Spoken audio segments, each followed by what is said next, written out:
हामी कुरा गर्छौं खानेपानी सरसफाई र स्वच्छताको। हामी कुरा गर्छौं बाल संरक्षण र सिकाइको। रेडियो कार्यक्रम साथीसँग सरसफाइका कुरा। जुए र चाइल्ड होप युकेको सहयोगमा भोइस अफ चिल्ड्रेनका लागि रेडियो ललितपुर प्रस्तुत गर्दछ कार्यक्रम साथीसँग सरसफाइका कुरा।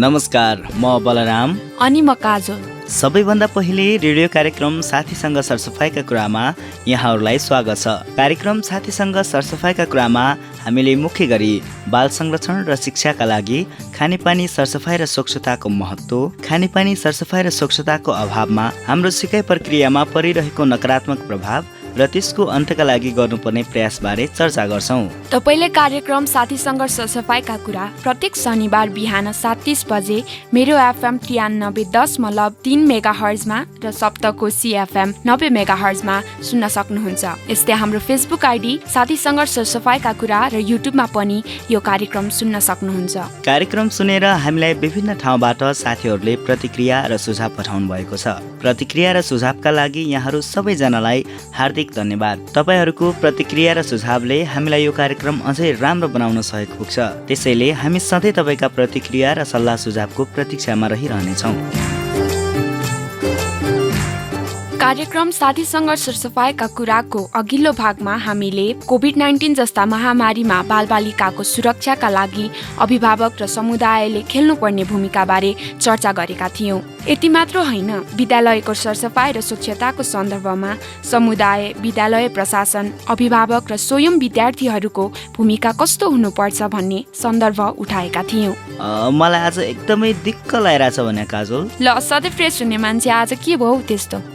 कुरै नगर न भने। ल, कस्तो मान्छे हो तिमी? आफै कुरा निकाल्छ फेरि आफै कुरा नगर भन्छ। ल सरी, त्यस्तो खासै त केही होइन, यत्तिकै दिक्क लागिरहेछ क्या। अब भयो? अब के भन्नु, साथी हो भन्ने लाग्छ भने आफ्नो कुरा सेयर गर, नभए ठिकै छ। रिसाउनु त तिमीसँगै सिक्नुपर्छ है, क्या छिट्टै रिसाइदिने क्या फेरि। हो है, तिमीलाई एउटा रिक्वेस्ट गरौँ बलराम? अनि मलाई पनि रिक्वेस्ट गरौँ भनेर सोधिराख्नु पर्छ त? सिधै भन न, के कुरा हो? आफूलाई लागेको कुरा खुल्लस्त भन्नुपर्छ। अब तिमी साथीलाई आफ्नो कुरा भन्न सक्दैनौ भने आफ्ना अभिभावक शिक्षकलाई कसरी भन्छ भन त? कुरा त ठिकै हो। के ठिकै हो नि? खुरुक्क भन न, किन दिक्क लागिरहेछ भनेर म समाधान दिइहाल्छु नि। साँच्ची भनेर त हेर। अब साथीहरूसँग कहिले भेट्ने, स्कुल खुल्ने नखुल्ने अझै टुङ्गो छैन, अनि यसै दिक्क लागेर आउँछ भने। कुरा त्यसो पो, दिक्क लाग्नु स्वाभाविक हो, तर धेरै निराश नहो कि बिस्तारै सबै ठिक हुन्छ। अहिले सबैभन्दा ठुलो कुरा त स्वास्थ्य सुरक्षा हो नि। त्यो त हो नि। त्यसैले त म भन्छु बलराम, कोभिड महामारीबाट जोगिन पूर्व सतर्कता नै सबैभन्दा महत्त्वपूर्ण पक्ष हो। त्यसैले लापरवाही गर्दै नगरौँ। अझ यसो भनौँ न काजल, कोभिड-19 को जोखिमबाट बालबालिकामा पनि उत्तिकै जोखिम छ। त्यसैले कोभिड जस्ता महामारीबाट बालबालिकालाई जोगाउन अभिभावकहरूले पर्याप्त ध्यान दिनै पर्छ। हो नि बलराम, तिमीले एकदमै ठिक कुरा गर्यौ। काजल, अब चाहिँ हाम्रो रेगुलर सेगमेन्टहरूबारे जानकारी दिने होइन त? हो नि, तिमी नै भन न आज हामी कार्यक्रममा के विषय प्रसारण गर्छौँ भनेर। ल हुन्छ, आज कार्यक्रम साथीसँग सरसफाइका कुरामा हामी सबैभन्दा पहिले अभिभावक, शिक्षक र विद्यार्थी साथीहरूको कुरा सुन्छौँ। उहाँहरूसँग विद्यालय लगायत शैक्षिक संस्थाले सरसफाइ र स्वच्छतालाई कति महत्त्व दिनुपर्छ भन्ने ठान्नुहुन्छ। तपाईँको सुझाव के कस्तो छ भनेर सोध्छौँ। वटा रेस्टुरेन्ट, घर दैलो सफा गरिसकेपछि त्यसको फोहोरहरू एक ठाउँ जम्मा राख्ने ठाउँमा सडक जहाँनिर फोहोर अलिअलि देखिन्छ, फ्यालिन्छ, त्यहाँ फ्याल्ने गरिएको छ। त्यसले गर्दा काठमाडौँको जति पनि सडकहरू, गलीहरूमा फोहोर थुप्रेको कारण मेन भनेको हाम्रै कारणले हो। त्यसपछि कोभिड-19 को महामारीबाट बस्न हामीले स्वास्थ्य सुरक्षा सम्बन्धमा कस्ता मापदण्ड पालना गर्नुपर्छ भन्ने विषयमा पनि तयार पारेको रिपोर्ट प्रसारण गर्छौँ। अनि हाम्रो समग्र शिक्षा प्रणालीमा खानेपानी सरसफाइ र स्वच्छताको विषयलाई कसरी आत्मसात गरिएको छ, व्यावहारिक अभ्यास कस्तो छ, सरसफाइ र स्वच्छताको अभावमा बाल संरक्षण र सिकाइ प्रक्रियामा परिरहेको नकारात्मक प्रभावको अन्त्यका लागि के गर्नु आवश्यक छ भन्ने विषयमा केन्द्रित रहेर पूर्व शिक्षा सचिव गोपीनाथ मैनालीसँग कुरा गर्छौँ। विद्यालय चाहिँ कस्तो हुनुपर्छ त भन्दाखेरि चाहिँ वास्तवमा विद्यालय भनेको चाहिँ एउटा त्यो सिकाइको स्थल हो। त्यो वातावरण कस्तो हुनुपर्छ, त्यहाँभित्र प्रवेश गरिसकेपछि सिकु पढाइ नै मेरो मनोरञ्जन हो। त्यस्तो किसिमको चाहिँ वातावरण शिक्षामा विद्यालयमा पस्ने बित्तिकै हुनुपर्छ। साथमा तपाईँको लागि यो साताको प्रश्न राख्छौँ। यस्तै यसअघिको प्रश्न, त्यसको सही जवाफ र सही जवाफ पठाउनेहरूमध्ये पुरस्कृत हुने 2 जना साथीहरूको नाम र ठेगाना बारे जानकारी दिन्छौँ। हामीलाई सुन्दै रहनुहोला। अनि काजल, अघि मैले त आफ्नो कुरा सेयर गरेँ, तिमी खालि अरूको कुरा जसरी नि थुत्ने, आफ्नो कुरा पटक्कै नभन्ने जस्तो लाग्छ है मलाई त। अचम्म छ बा, सङ्गत गरेको यत्रो समय भइसक्यो, तिमीले अझै बुझाइरहेनछौ है मलाई। त्यसो त होइन, तर पनि के तर पनि नि, के सोध्न मन लाग्छ भन न, म त खुला खुलस्त मान्छे नै हो क्यारे। आजभोलि त घरमै छौ होला नि, कसरी टाइम पास हुन्छ तिम्रो? के किन सोध्न आँट्यो भने त घरमा कसरी टाइम पास हुन्छ अरे। अनि त दिक्क लाग्दैन भने? पटक्कै लाग्दैन, यो पनि त हाम्रो लागि केही सिक्ने अवसर हो नि। त्यो त हो नि। म त किताब पढ्छु, सरसफाइ र स्वच्छता हाम्रो जीवन र समुदायका लागि कति महत्त्वपूर्ण छ भनेर अध्ययन गर्छु। गजब काजल, कोभिडबाट जोगिन सतर्क त हुनै पर्यो नि, होइन र? हो नि। काजल, अब भने चाहिँ हाम्रो रेगुलर सेगमेन्टतिर लागौँ है त। हुन्छ।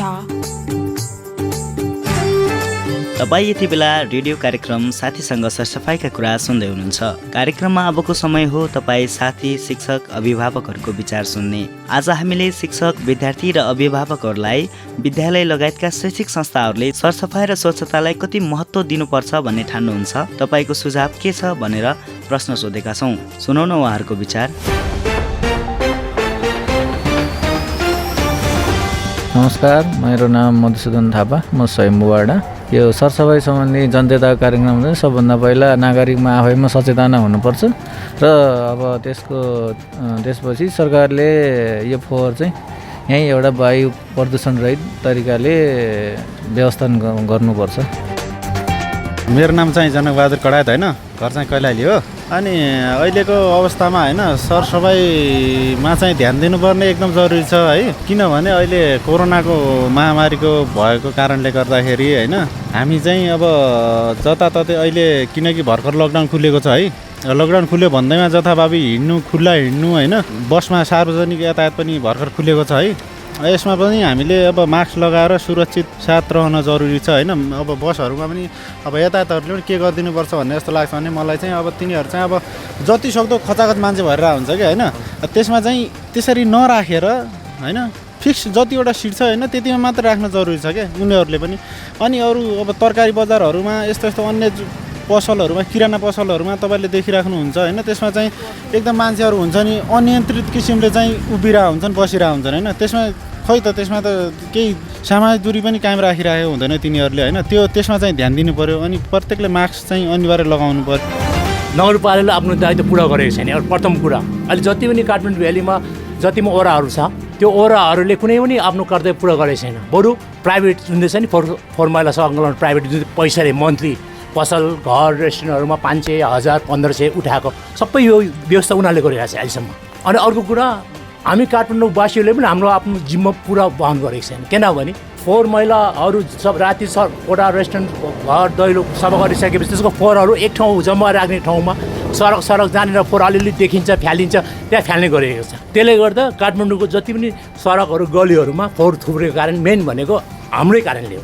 अर्को कुरा, जो यो जुन चाहिँ हामीले यो कोकोलाको प्लास्टिककोहरूको खाने कोकहरू, स्प्राइट, फेन्टाहरू फ्याल्नेहरूले पनि, उनीहरूले खानेहरूले पनि बाटोतिरै फ्यालिन्छ। उनीहरूले डस्टबिनहरू कहाँ छ के छ भने हेर्दैन। अर्को कुरा, कुनै पनि सडकको कुना काप्चामा डस्टबिनहरू नगरपालिकाले राख्ने गरेको छैन। एउटा मेरो नाम चाहिँ रोशन बुद्ध हो, यता ठुलो बर्याङबाट हो। मलाई कस्तो लाग्छ भने अब यो विद्यालय क्षेत्रलाई किन हामी तोक्ने होइन, मेन सरकारी कुरा भएपछि अब सरकारले चाहिँ अलिकति ध्यान नदिएको जस्तो लाग्छ। अनि अब यो नगरपालिका छ, नगरपालिकाले पनि अलिक ध्यान नदिए जस्तो लाग्छ। यहाँ त फोहोर सङ्कलन गर्ने, फोहोर व्यवस्थापन गर्ने सबै निजी क्षेत्रहरू छ। अनि यहाँका युवाहरू जुटेका छन्। अब जस्तो यो अब वार्ड नम्बर 1 भयो, वार्ड नम्बर 1 मा युवाहरू जुटेका छन्। उनीहरूले फोहोरहरू सङ्कलन गरेर एकतिर राख्छन्। उनीहरूले बरु केही कारखाना खोलेर केही ठुलो केही गरेका छन् होइन। केही उनीहरूले त्यो प्लास्टिकहरू के बनाएर प्लास्टिकको केही सामानहरू बनाउने हो, त्यस्तो गरेका छन्। हो त्यस्तोलाई चाहिँ सरकारले केही सहयोग गर्यो भने उनीहरू त्यो युवाहरूले केही बिजनेस सुरु गरेको छन्, त्यो बिजनेसलाई चाहिँ केही अगाडि बढ्ने एउटा केही अब हुन्छ नि हौसलाहरू त्यो खालको कुराहरू हुन्छ नि त। त्यस्तो सरकारले त्यति पनि गर्न सक्दैन। त्यति नगरे पनि यो फोहोर मैलालाई चाहिँ व्यवस्थापन गर्नको लागि अलिकति कडा रूपमा चाहिँ अलिकति अघि बढे हुन्थ्यो भन्ने मेरो चाहिँ चाहना हो। तर पनि यिनीहरूले गर्दैनन्। यिनीहरूलाई भनेको त्यही कुर्सीकै मात्र माया हुन्छ होइन।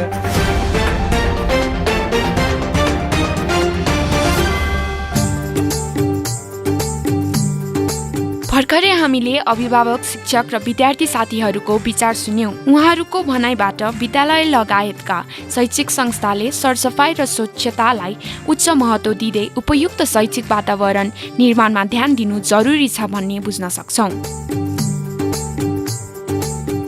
बलराम, एउटा कुरा सोधौ? के कुरा? तिमीलाई के कुरा भयो भने पढौ लाग्छ? कहाँ, स्कुलमा कि घरमा हो? जा पनि। त्यो त सिम्पल छ नि। भन न भन। सफा ठाउँ चाहिन्छ। कक्षा कोठा होस् कि घर होस्, नभए त मलाई उकुस मुकुस हुन्छ। पटक्कै पढ्ने जाँगरै चल्दैन। अनि तिमीलाई नि? मलाई पनि त्यही त हो नि। कक्षा कोठा, शौचालय सफा होस्, भनेको बेला सफा पानी पिउन पाओस्, स्कुलमा हरियाली होस्, अनि त पढ्नुको मजा बेग्लै हुन्छ। हो नि काजल, विद्यालयमा सरसफाई र स्वच्छताको स्थितिले हाम्रो समग्र सिकाइ प्रणालीमा प्रभाव पार्छ। अब चाहिँ मेरो रिपोर्ट सुनाऊ? हुन्छ। यति बेला हामी कोरोना भाइरस संक्रमणको महामारीसँग जुधिरहेका छौँ। कोरोना भाइरस संक्रमणका कारण नेपालमा हजारौंले जीवन गुमाउनु परेको छ। यो महामारीमा ठूलो संख्यामा बालबालिकाले अभिभावक गुमाउनु परेको छ। हाम्रो आर्थिक, सामाजिक, शैक्षिक प्रणालीलाई कोरोना संक्रमणको महामारीले नराम्रोसँग बिथोलेको छ। यो महामारीबाट हामी बालबालिका पनि उच्च जोखिममा रहेका छौँ। कोरोना भाइरस श्वास प्रश्वास प्रणालीको माध्यमबाट सर्ने रोग हो।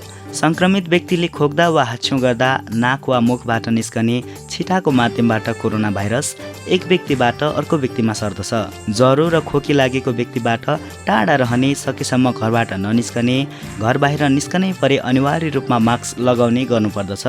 यस्तै साबुन पानीले मिची हात धुने वा सेनिटाइजरको प्रयोग गर्नुपर्दछ। भिडभाडमा नजाने, खोक्दा वा हाच्छ्यौँ गर्दा नाकमुख टिस्यु पेपर वा कुहिनाले छोप्ने गर्नुपर्दछ। कोरोना भाइरस संक्रमणको लक्षण देखिएमा नआत्तिने तर परीक्षण गराउनु पर्दछ। यस्तै सरसफाइका आनी बानीमा विशेष ध्यान दिँदै बालबालिकालाई सुरक्षित रहन अभिभावकहरूले प्रेरित गर्नुपर्दछ। आफ्ना बालबालिकामा संक्रमणको लक्षण देखिएमा तत्काल स्वास्थ्य संस्थामा सम्पर्क गर्ने दायित्व अभिभावकहरूको नै हो। बालबालिकाको सुरक्षित भविष्यको सुनिश्चितता गर्नु राष्ट्र, समाज, विद्यालय र अभिभावकको साझा दायित्व पनि हो। यसका लागि बालबालिकाको क्षेत्र हेर्ने जिम्मेवारी बोकेका महिला, बालबालिका तथा समाज कल्याण मन्त्रालयले पनि विशेष भूमिका खेल्न आवश्यक छ।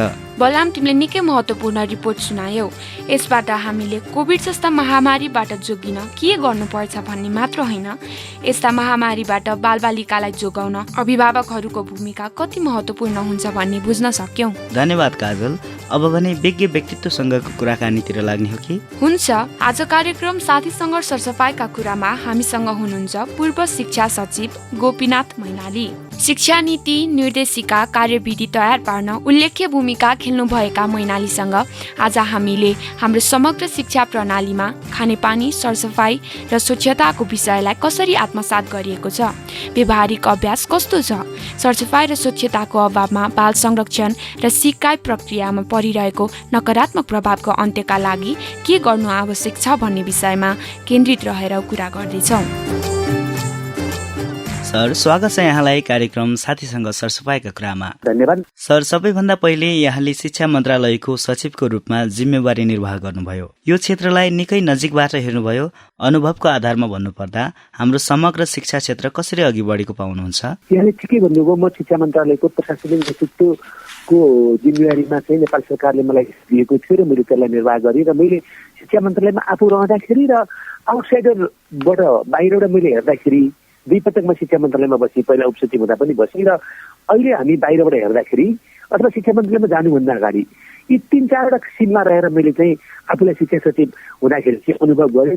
त्यो बेलामा मैले के देखेँ त भन्दाखेरि चाहिँ शिक्षा मन्त्रालयमा सुधार अथवा नेपालको समग्र शिक्षा प्रणालीमा सुधार गर्नुपर्ने अवस्थाहरू धेरै छ होइन। त्यो चाहिँ पूर्वाधारको रूपमा पनि, गुणस्तरको रूपमा पनि र त्योभन्दा पनि बढी शिक्षकको तयारीको विषयमा, पाठ्यक्रम, परीक्षण विधि सबै विषयवस्तुहरूमा एउटा सुधार नभइकन चाहिँ समग्र शिक्षा प्रणाली सुधार हुँदैन भन्ने मलाई चाहिँ त्यस्तो निष्कर्ष शिक्षा मन्त्रालयको नेतृत्व सम्हालिरहँदाखेरि मलाई त्यस्तो निष्कर्षमा म पुगेँ र त्यस सम्बन्धी चाहिँ केही कामहरू पनि भइरहेका छन्। नीतिगत व्यवस्थाको दृष्टिकोणले चाहिँ हाम्रो शिक्षा क्षेत्र कस्तो होस् भन्ने परिकल्पना हो सर? मैले चाहिँ के भन्छु त भन्दा चाहिँ शिक्षा चाहिँ हाम्रो शिक्षालाई हेर्दाखेरि चाहिँ हामीले कहाँबाट हेर्नुपर्छ त भन्दा संविधानबाट हेर्नुपर्छ। संविधानले के भन्छ त भन्दा 4 प्रकारको कुराहरू उल्लेख गर्छ त्यो मौलिक हकमा। उसले आधारभूत शिक्षामा सबैलाई पहुँच दिनुपर्छ भन्छ उसले। दोस्रो, पहुँच मात्रै दिने होइन, अनिवार्य निःशुल्क पनि गर्नुपर्छ भन्छ। माध्यमिक शिक्षा सम्बन्धमा चाहिँ निःशुल्क गरी पुग्छ भन्छ। र अर्को उसले के भन्छ त भन्दा विपन्न र चाहिँ अपाङ्गलाई चाहिँ उच्च शिक्षासम्म पनि निःशुल्क गर्नुपर्छ र मातृभाषामा शिक्षा दिनुपर्छ भन्छ। यो चाहिँ तपाईँको राज्यलाई निर्देशन दिएको हो। कसले त भन्दाखेरि चाहिँ विधि निर्माता वा हाम्रो संविधानले दियो। अब यो हेरेपछि हामी आर्थिक यसलाई चाहिँ उसबाट पनि हेर्नुपर्छ। योजनाको दृष्टिकोणबाट, अहिलेको परिवेशको दृष्टिकोणबाट हेरेपछि शिक्षा प्रणालीलाई सुधार गर्नुपर्ने अवस्था के हो भन्ने कुरा हामी पहिचानमा पुग्छौँ। अब हामीले योजनाको दृष्टिकोणबाट हेर्दाखेरि चाहिँ हामीले के हेर्छौँ त भन्दा चाहिँ शिक्षा क्षेत्र भनेको राज्यको लागि चाहिने मानव संसाधन विकास गर्ने चाहिँ क्षेत्र हो र शिक्षा मन्त्रालयलाई अथवा शिक्षा क्षेत्रलाई चाहिँ 15 योजनाले अथवा संविधानको भावनाले पनि त्यही भन्छ कि हामीलाई चाहिँ आर्थिक र सामाजिक रूपान्तरण समृद्धिको लागि चाहिँ सृजनशील मान्छे पनि चाहियो, प्रतिस्पर्धी मान्छे पनि चाहियो, उत्पादनशील मान्छे पनि चाहियो र जानकारी राख्ने मान्छे पनि चाहियो। यी 4-5 प्रकारको चाहिँ विशेषता भएको त्यो शक्ति हाम्रो मुलुकको लागि कति चाहिन्छ अथवा हामीले अन्यत्र निकासी गर्छौँ भनेदेखि त्यो त्यस्तो जनशक्तिबाट राष्ट्र कसरी लाभान्वित हुन्छ, यो समग्र जिम्मेवारी चाहिँ शिक्षा मन्त्रालयलाई छ। र यी कुराहरू गर्नको लागि चाहिँ हामीले चाहिँ अब नागरिक समाजको चाहना अथवा त्यो समाजको चाहना पनि हेर्नुपर्छ। हामीले समाजले चाहिँ के भन्छ त भन्दाखेरि चाहिँ समाजको चाहना चाहिँ कस्तो भने व्यक्ति चाहिँ शिक्षित पनि होस्, शिक्षित पनि होस्, दुईटा होस्, शिक्षित पनि होस्, शिक्षित पनि होस्, जसले उसले नागरिक जीवनमा व्यवहार गर्दाखेरि अरूलाई राम्रोसँग व्यवहार गर्न जान्ने एउटा कल्चर पनि विकास गरोस् र आफू स्वाभिमान भएर आफ्नो खुट्टामा आफै उभिन सक्ने र अहिलेको जस्तो ज्ञानमुखी होइन कि अलिकति सिपको उसले निर्वाह आर्जन गर्न सक्ने अथवा चाहिँ आफूलाई उपयोग गरेर आफ्नो आवश्यकता पुरा गर्न सक्ने चाहिँ कुरा हुनुपर्छ, शिक्षा हुनुपर्छ भन्ने चाहिँ अहिलेको चाहिँ हाम्रो समाजको र 21औं शताब्दीको दृष्टिकोण भनेको नि हुन्छ। सर, यहाँनिर मलाई सोध्न मन लागेको कुरा चाहिँ विद्यालय कस्तो हुनुपर्छ, हाम्रो शिक्षा नीतिले विद्यालय कस्तो हुनुपर्छ भनी परिकल्पना गरेको छ। विद्यालय अब शिक्षा नीति हामीले एउटा चाहिँ ओभरअल शिक्षा नीति पनि थिएन, 76 मा चाहिँ शिक्षा नीति आएको छ। शिक्षाको उसको चाहिँ प्रतिवेदनहरू पनि छन्, विभिन्न प्रतिवेदनहरू पनि छन्। र शिक्षा विद्यालय चाहिँ कस्तो हुनुपर्छ त भन्दाखेरि चाहिँ वास्तवमा विद्यालय भनेको चाहिँ एउटा त्यो सिकाइको स्थल हो। त्यो वातावरण कस्तो हुनुपर्छ, त्यहाँभित्र प्रवेश गरिसकेपछि सिकु पढाइ नै मेरो मनोरञ्जन हो। धेरै कुरा मैले ज्ञान सिकौँ, धेरै सिप सिकौँ, कार्यमूलक ज्ञान भनौँ न, सिपलाई पनि कार्यमूलक ज्ञान सिकौँ। सिक्ने साथसाथै चाहिँ मैले चाहिँ अझ सिक्ने बढी भोग लागोस्, त्यस्तो किसिमको चाहिँ वातावरण शिक्षामा विद्यालयमा पस्ने बित्तिकै हुनुपर्छ। त्यो चाहिँ एउटा त्यस कारणले हामीले त्यसलाई मन्दिर भन्यौँ। मन्दिरमा जसरी चाहिँ वातावरण एकदम सहजकारी हुन्छ, कसैलाई चाहिँ त्यहाँ यता त्यता गर्ने भन्दा पनि सबैको सहयोगी हुन्छ। शिक्षामा पनि अभिभावकको के अरे विद्यालयमा पनि अभिभावकको अथवा चाहिँ तपाईँको त्यहाँको शिक्षाको कर्मचारीको अथवा विद्यार्थीको, त्यसमा चाहिँ विद्यालय व्यवस्थापन समितिको सबै व्यक्तिहरूको एउटा भावना चाहिँ के हुनुपर्छ भने विद्यालयलाई चाहिँ एउटा स्वाभाविक सिकाउने प्रक्रियाको चाहिँ एउटा चाहिँ स्वचालित अटोमेटिक जस्तो देखिने किसिमको त्यस्तो हुनुपर्ने। त्यसको लागि पूर्वाधारहरू पनि चाहिन्छ। त्यसको लागि चाहिँ तपाईँको चाहिँ शिक्षकको चाहिँ मनोबल चाहियो, त्यसको लागि पूर्वाधारहरू चाहियो। त्यसको लागि चाहिँ टिचिङ मेथोडोलोजी अहिलेको चाहिँ यो पेडागोगी भन्छौँ हामी, त्यो चाहिँ के छ त भन्दाखेरि चाहिँ पुरानो खालको छ। हामी उभियो, लेक्चर गर्यो, यस्तो छ। त्यस कारणले गर्दाखेरि के चाहियो त भन्दाखेरि चाहिँ मैले चाहिँ यो उसको चाहिँ एलिमेन्ट्री स्कुलको चाहिँ अमेरिकाको कोर्स शिक्षा सचिव हुँदाखेरि हेरेको थिएँ। त्यहाँ कस्तो रहेछ त भन्दाखेरि चाहिँ आज चाहिँ तरकारी पढाउनु पर्छ भनेदेखि तरकारीहरू नै डेमोस्ट्रेटै गरेर देखाइदिने। अब पैसा पढाउनु पर्छ भने पैसाको नोट विभिन्न देशहरूको चाहिँ कोइन नै देखाइदिने, ताकि क्षेत्रफल पढाउनु पर्छ भने टेबलको क्षेत्रफल नापेरै देखाइदिने। यसले गर्दा के हुन्छ त भन्दा सुरुदेखि नै हाम्रो ओरिएन्टेसन कस्तो हुन्छ त भन्दा चाहिँ ज्ञानलाई सिपमा कन्भर्ट गर्ने। किनभने व्यक्तिले चाहिँ विद्यालयमा त केही दिन मात्रै सिक्छ, केही वर्ष मात्रै पढ्छ, 15-16 वर्ष, 10-11 वर्ष हामी कति पढ्छौँ त्यति मात्रै पढ्छौँ। त्यसपछि पनि लाइफ लर्न उसले गर्नुपर्ने हुन्छ। त्यो जीवनभर सिकाइको लागि, जीवनभरिको सिकाइको लागि चाहिँ विद्यालय एउटा चाहिँ फाउन्डेसन हो। त्यो जति दरिलो चाहिँ त्यसको जग हुन्छ त्यत्तिकै आधारमा चाहिँ व्यक्तिले पछि आफ्नो व्यक्तित्व विकास गर्छ, वृत्ति विकास गर्छ। हामीलाई चाहिएको चाहिँ व्यक्तित्व र वृत्ति दुवै विकास गर्न सक्ने चाहिँ विद्यालय हुनुपर्छ भन्नु खोजेको। सर, कतिपय सन्दर्भमा फलानो विद्यालय त निकै राम्रो छ भन्छौ। राम्रो विद्यालय भनेको चाहिँ कस्तो हो? यो अहिले राम्रो विद्यालय भनेको चाहिँ कस्तो हो त भन्दाखेरि चाहिँ मैले यो निजी विद्यालयहरूको सन्दर्भमा मैले त्यो कुरा गर्दिनँ। निजी विद्यालय भनेको चाहिँ एउटा त्यो भमिटिङ स्टाइलबाट अलि बढी पढाएको हुन्छ। त्यहाँ भनेको मतलब अलि बढी चाहिँ ज्ञानहरू भन्दा अलिकति बढी सूचनाहरू बढी लाभ दिने, त्यसलाई चाहिँ भोलि चाहिँ परीक्षाको बेलामा चाहिँ भमिट गर्न लगाउने अथवा चाहिँ त्यही कुरा जान्न लगाउने छ। त्यस कारणले गर्दाखेरि उसका चाहिँ परीक्षाको चाहिँ नम्बरको हिसाब किताबबाट उसको राम्रै होला, कतिपय ठाउँमा राम्रै पनि होला। तर विद्यालय राम्रो हुनुको लागि केही सार्वजनिक विद्यालय पनि धेरै राम्रो छन्। विद्यालय राम्रो भनेको चाहिँ अहिले चाहिँ के भएको छ त, अघि मैले भनेको जस्तो यसको आधारहरू, विद्यालय राम्रो हुने आधार त्यही हो। तर त्यहाँ चाहिँ खास तपाईँको प्रणालीले भन्दा पनि खास व्यक्तिले चाहिँ त्यो नेतृत्व गरिरहेको छ त्यहाँ। किन त भन्दाखेरि चाहिँ संगठन एउटा प्रणालीले चाहिँ हामी सबैलाई परिचालन गर्नुपर्नेमा चाहिँ व्यक्तिले नै त्यो प्रणालीलाई चाहिँ लतारेर ल्याइरहेको छ राम्रो कुराको लागि। जबकि हामी सबै शिक्षक, विद्यार्थी, अभिभावक सबैलाई चाहिँ एक प्रकारको प्रणालीले चाहिँ आबद्ध गरेर चाहिँ हामी त्यतातिर लाग्नु पर्नेमा चाहिँ एउटा राम्रो शिक्षक, एउटा राम्रो विद्यालय व्यवस्थापनको अनि राम्रो चाहिँ प्रधानाध्यापक भइसकेपछि उसले के गर्छ त भन्दाखेरि चाहिँ अघि मैले भनेको जस्तो वातावरण बनाउनुको लागि शिक्षकलाई अथवा चाहिँ विद्यार्थीलाई, अभिभावकलाई सबै कुराहरू गरेर उसले सकी नसकी वातावरण बनाउँछ र सकी नसकी बनाएको वातावरण चाहिँ एकदम राम्रो हुन्छ। र पछि चाहिँ ऊ हिँडिसकेपछि संस्थाको संरचना नहुनु पनि सक्छ। यो जस्तो कोभिडकै सन्दर्भमा पनि हामीले देख्दाखेरि काठमाडौँका चाहिँ केही विद्यालयहरूले स्वाभाविक रूपमा चाहिँ आफैले इनिसिएटिभले हामी सबै डराएर फर्स्ट लकडाउनको बेलामा डराएर घर घर बस्दाखेरि होइन, डराएर यसरी बस्नु हुँदैन। शैक्षिक वर्ष लस भयो भने त सकिहाल्यो नि, विद्यार्थीको चाहिँ सिक्ने बानी हट्यो भनेदेखि त सधैँभरि उनीहरू पछि परिहाल्यो नि त भन्ने किसिमबाट चाहिँ केही शिक्षक साथीहरूले यस्तो राम्रो भावना अगाडि लिएर आउनुभयो र शिक्षक निराएको छैन भन्ने अभियान पनि चाल्नुभयो उहाँहरूले। अर्कोतिर त्यो विद्यालयको वातावरण त निकै राम्रो छ भन्छौँ, त्यो भनेको चाहिँ कस्तो हो सर? कस्तो वातावरण भएको विद्यालयलाई राम्रो भन्ने? मैले वातावरण भन्दाखेरि चाहिँ कस्तो त भन्दा ठाउँमा चाहिँ एउटा समयको परिपालन पनि छ, कक्षा योजना पनि छ। अहिले मैले पढाएपछि चाहिँ विद्यार्थीहरू चाहिँ विद्यार्थीले ज्ञान प्राप्त गर्छन् भन्ने कुराको बुझाइ पनि चाहिँ शिक्षक साथीहरूलाई पनि छ र त्यो विद्यार्थी भाइ बहिनीहरूलाई पनि छ। र यिनीहरूले चाहिँ राम्रो कामहरू गर्छन् है शिक्षक साथीहरूले भन्ने कुरा चाहिँ विद्यालय व्यवस्थापन समिति वा विद्यालयको नेतृत्वलाई पनि त्यो लेभलको आत्मविश्वास छ। र हामी सबै व्यक्तिहरूले चाहिँ गर्छौँ भन्ने एउटा अपनत्व बोध अथवा चाहिँ राम्रो काम गर्छौँ सबै एजुकेसनका एक्टरहरूले, विद्यालयका चाहिँ पात्रहरूले चाहिँ हामी सबै सके जति हाम्रो विद्यालयलाई चाहिँ हामी घरभन्दा पनि बढी माया गर्छौँ। किनभने यो त कर्मथल हो, घर त वासस्थान मात्र, यो त कर्मथल हो भन्ने सोचेपछि चाहिँ सोचिने अवस्था चाहिँ के हो त भन्दा राम्रो विद्यालय वातावरण हो होइन। त्यो विद्यालय वातावरण भनेको पूर्वाधारले मात्रै दिँदैन, त्यो वातावरण भनेको चाहिँ धेरै पढेका शिक्षकहरूले मात्रै दिँदैनन्। यसमा चाहिँ सबै प्रकारको भावनात्मक, संवेगात्मक पूर्वाधारको कुराहरू र चाहिँ सहजीकरणको कुराहरू सबैको चाहिँ यो चाहिँ मिक्स एउटा चाहिँ परिणामको रूपमा देखा पर्छ। त्यसो हो भने विद्यालयमा भौतिक वातावरणले सिकाइ प्रणालीमा कति प्रभाव पार्छ? भौतिकले पनि पार्छ। जस्तो ल्याब हुनु पर्यो अथवा व्हाइट बोर्डहरू हुनु पर्यो अथवा अहिलेको अवस्थामा चाहिँ ब्यान्डविड्थहरू हुनु पर्यो। हामी अनलाइनबाट गरिरहेको छौँ भनेपछि ब्यान्डविड्थहरू हुनु पर्यो। त्यो सबैकोमा चाहिँ राम्रो चाहिँ उसको चाहिँ ब्यान्डविड्थहरू स्ट्रेन्थको चाहिँ पुग्नु त्यो सबै कुराहरू हो। भौतिकले धेरै कुराहरू प्रभाव पार्छ।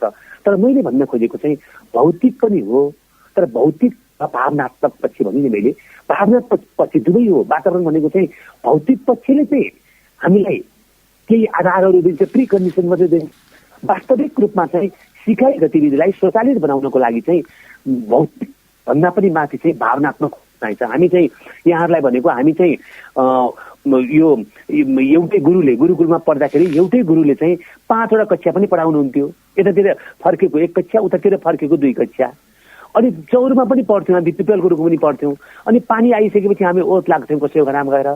त्यो वातावरण त्यहाँ खासै छैन। त्यो वातावरण राम्रो भइदिएको भए होइन, कोठा राम्रो भइदिएको भए अथवा साउन्ड प्रुफहरू भएको भए झनै राम्रो हुन्थ्यो। तर योभन्दा पनि इफोर्ट गर्छु, मेरो चाहिँ यो समर्पण भनौँ न, टु फिल विथ होइन, मेरो पढाउनु नै मेरो कर्तव्य हो।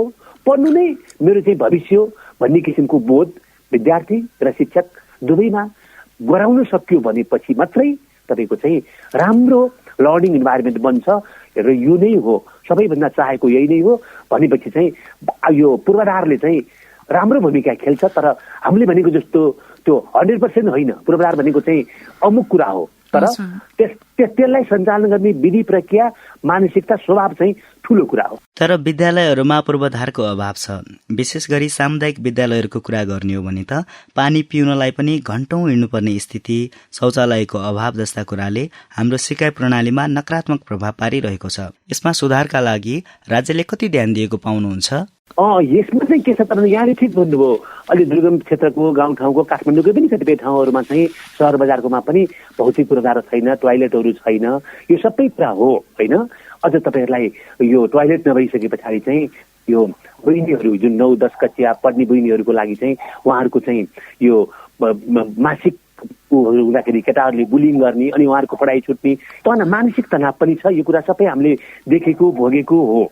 र यो भइसके पछाडि महिनामा 4 दिन कुनै बहिनी पछि पर्यो भनेदेखि वर्षभरिमा चाहिँ त्यस्तो धेरै 4 दिन पछि पर्दाखेरि 48 दिन पछि पर्दाखेरि वा 40 दिन पछि पर्दाखेरि उ निकै पछि पर्न सक्छ र उसको चाहिँ एउटा चाहिँ सिक्ने क्षमतालाई चाहिँ उसँग जुन पोटेन्सियल भावना थियो त्यसलाई काइनेटिकमा उसले परिणत गर्न सक्दैनन् तिनले। त्यसकारणले गर्दाखेरि चाहिँ नेपाल सरकारले यो कुरामा चाहिँ ध्यान दिएको छ र ध्यान दिएर चाहिँ कसरी कामहरू गरेको छ त भन्दा धेरै प्रकारको विद्यालय सबलीकरण कार्यक्रम भन्ने छ, तर त्यो अलिक छैन, त्यो पैसा अलिक पुग्दैन त्यहाँ। र तपाईँको चाहिँ स्थानीय तहको पार्टनरसिपबाट स्थानीय तहले पनि अलिअलि सहयोगहरू गरेका छन् र चाहिँ राष्ट्रपति शैक्षिक सुधार कार्यक्रम जस्तो कार्यक्रम छ। फाइनेन्सियल रिसोर्सले ब्याकअप गर्नुपर्ने कुरा चाहिँ धेरै बाँकी छ। यदि 3टा कुरा भइसकेपछि पनि चौथो कुरा सबभन्दा अचिलो कुरा भनेको के त गुणस्तरीय खर्च हो त्यो होइन। भनेपछि गरेको लगानीले चाहिँ क्यापिटल फर्मेसन गरेन अथवा चाहिँ त्यो चाहिँ त्यत्तिकै खर्च भयो कि अथवा चाहिँ यो वेतनमुखी खर्च भयो कि अलि बढी हामी वेतनमुखीमै छौँ, वेतनमुखी खर्च भयो कि अथवा यसले चाहिँ क्यापिटल इन्भेस्टमेन्ट अथवा विद्यार्थी भाइ बहिनीहरूलाई चाहिँ नलेज एड गर्नको लागि चाहिँ पूर्वाधार आयो भन्ने विषयमा चाहिँ हामीले चाहिँ धेरै ध्यान दिएका छैनौँ। ध्यान दिनको लागि चाहिँ निरीक्षण प्रणाली, विद्यालय निरीक्षण गर्ने पहिलाको जस्तो चाहिँ जुन सिस्टम थियो नि त, अब त्यो सिस्टम पनि टुटेको छ। त्यो सिस्टम फेरि बसाउनु पर्ने छ। यी कामहरू हामीले अहिलेका चाहिँ गर्नुपर्ने कामहरू हुन्। समय र जानकारीका लागि धेरै धेरै धन्यवाद सर। यहाँलाई पनि धन्यवाद।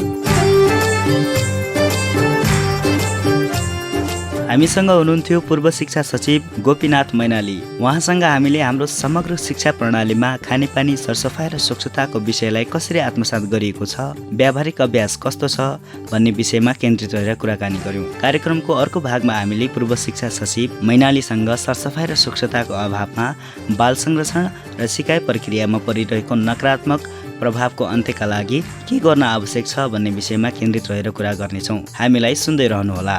अनि आजको कुराकानी तपाईलाई कस्तो लाग्यो हामीलाई प्रतिक्रिया र सुझाव पठाउनुहोला।